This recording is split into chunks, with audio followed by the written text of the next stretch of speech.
covering the entire Piedmont Triad and everywhere you are. This is WXII 12 News at 5. Right now on WXII 12 News at 5, remembering the young at heart. Tonight, a North Carolina church and community grieve the loss of 6 members and 2 others killed in a horrific crash. The new information we're learning, including the names of the victims, just released minutes ago.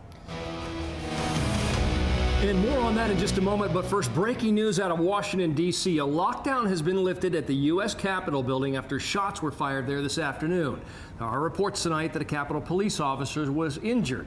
U.S. Capitol Police say a suspect is in custody after a police chase ended here. According to authorities, that chase began at the White House when a car tried to ram through a security gate near the White House. Witnesses say about 20 police vehicles pursued the car, described as a black sedan, all the way to Capitol Hill. It crashed, resulting in an exchange of gunfire. We have much more coming up on WXII 12 News at 5.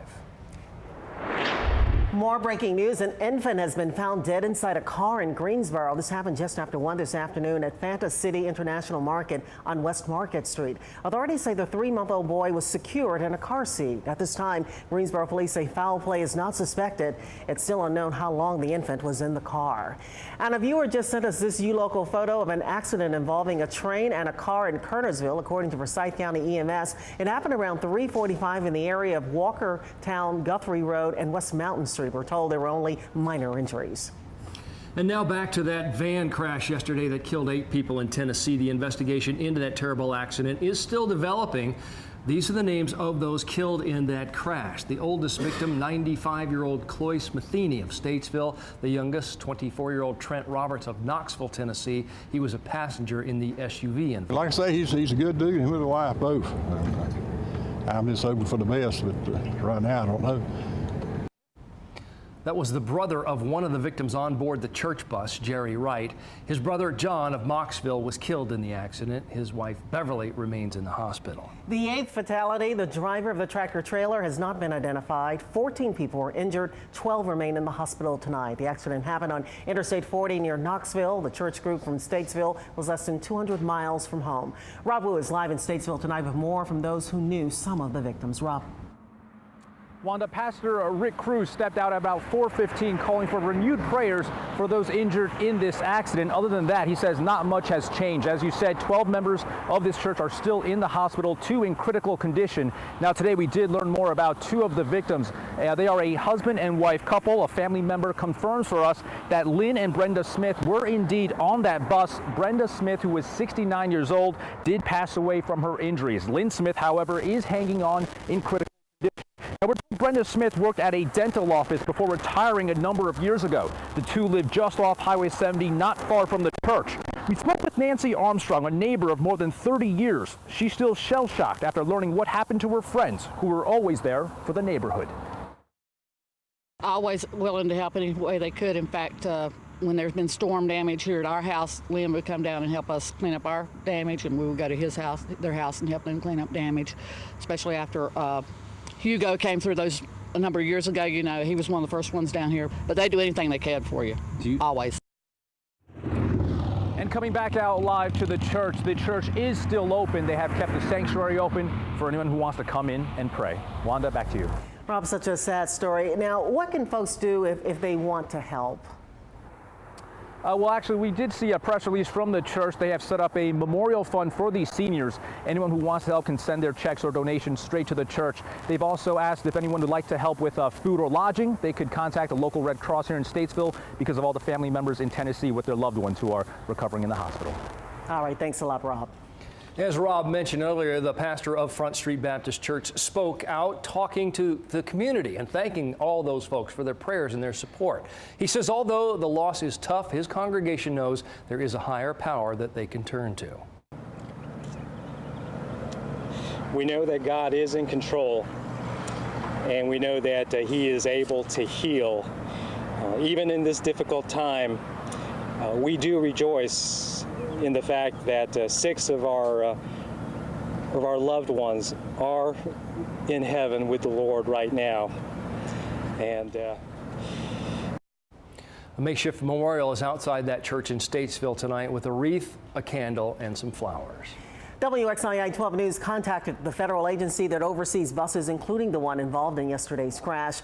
Melissa Padilla of the Federal Motor Carrier Service Administration says the agency's investigation is ongoing. She says churches that own buses, if they are registered, are required to follow the same maintenance regulations as businesses. However, they are exempt from following the same standard for records as those who operate buses for business purposes. Several church congregations are gathering in honor of the victims of the crash. The pastor of Redemption World Outreach Center in Greenville, South Carolina, asked members to join him in a special prayer for those who died and their families. He says he's seen firsthand how in times of tragedy, members find comfort in one another. I think you'll see the church become stronger. I think you'll see it become closer. And that's just not church people. I think it's human nature. Pastor Carpenter says he plans to talk with drivers who operate church vehicles about safety. And we'll have continuing coverage of his story on WXII 12 News tonight at 5 and at 6. And remember, for the very latest news headlines, just click over to WXII12.com. And more breaking news tonight. Authorities in Surry County are telling us that some remains found in a wooded area off of South Parkview Trail earlier this year have been positively identified. According to the sheriff's office, those remains belong to 35-year-old Joseph Pike of Mount Airy.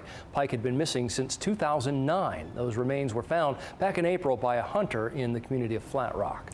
Tonight, a Piedmont woman is accused of drinking and driving, almost hitting 3 people, including a toddler in a stroller. 30-year-old Erin Trotter was arrested and charged last night in Thomasville. Police say she hit a utility pole and then a 13-year-old pushing a 2-year-old in a stroller. An empty stroller being pushed by another pedestrian was wedged underneath the car. It has been a great day for weather here in the Piedmont Triad. We are keeping an eye on those temperatures and also on the tropics, specifically Tropical Storm Karen. Let's check in with our Chief Meteorologist, Lainey Pope. Yeah, it's hard to believe when you look outside. We've got a tropical storm in the Gulf, and it is going to be impacting our forecast. It is warm and summer-like out there. You're taking a live look over downtown Burlington with partly cloudy skies where temperatures are in the 80s. Let's have a look at our temps across the area. Once again, we are above normal by about 10 degrees. 84 in Burlington, 83 in Greensboro, and 82 in Winston-Salem. We've seen a few patchy clouds out there, but no rain. It's going to stay dry for now. But in time for the weekend, we are keeping an eye on this Tropical Storm Karen. We talked about this becoming tropical yesterday and impacting our weekend forecast, and now the forecast track does have this crossing through the Carolinas by early next week. Right now we've got 65-mile-per-hour winds. It is moving pretty rapidly to the north-northwest at 12 miles an hour. Now the tropical storm force winds are mainly on the north and east of this, and they extend out about 140 miles. So anticipating that they're going to start to feel the effects of what could become a hurricane by as early as Saturday along the Gulf Coast. And then that forecast track during the day Sunday and then into Monday will be bringing us some wet weather. I'll also tell you the other threat it's going to be bringing us coming up. In High Point today, the City Council voted 6-3 in favor of a motion calling for the mayor to step down. Mayor Renita Sims, who has been in office less than a year, has been under scrutiny recently for failure to pay a utility bill and her handling of her sister's estate. Mayor Sims says she has no plans to resign. In Greensboro today, a protest was held outside U.S. Senator Kay Hagan's office. There were about a dozen people calling for the repeal of the Affordable Care Act. Some of those participating in the demonstration were wearing Grim Reaper costumes and holding signs saying, "I'm coming for you."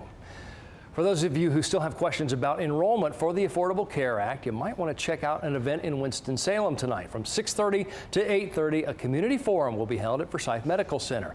Among the members of the panel of experts will be Scott Edmonds. He's the navigator who was in our live in-studio web chat on Tuesday. And if you click over to WXII12.com, you can get answers to some of your enrollment questions from that live chat. The blame game in Washington continues tonight, and today the budget battle had the president on the road. Looking at the clock, its shutdown is now in the 17th hour of its 3rd day. President Obama went to Rockville, Maryland this morning, where he told the crowd one person is standing in the way of the deal. Is that Speaker John Boehner won't even let the bill get a yes or no vote because he doesn't want to anger the extremists in his party. That's all. That's what this whole thing is about. The president called on Speaker Boehner to hold a vote on a bill free of extra demands. The Republican-controlled House continuously tried to pass a spending bill calling for the removal, then delay of the health care law, also known as Obamacare. Continuing coverage of the government shutdown still ahead on WXII 12 News at 5:30 with Sally Kidd in our Washington newsroom. It has been 1 year since the skeletal remains of an Alamance County woman were found, and today her boyfriend was charged in her murder. 42-year-old Rodney Enoch faces a first-degree murder charge in the death of Deborah Sellers. She disappeared last April. Enoch was already in custody on some unrelated domestic violence charges. An 8-state tour that brings awareness to missing children will make a stop in Virginia tomorrow and focus on a teenager who hasn't been seen in 2 months. 17-year-old Alexis Murphy was last seen in Nelson County, Virginia on August 3rd. Her car was found abandoned in Charlottesville. Murphy's disappearance will be highlighted tomorrow in Lovingston by the Q Center for Missing Persons.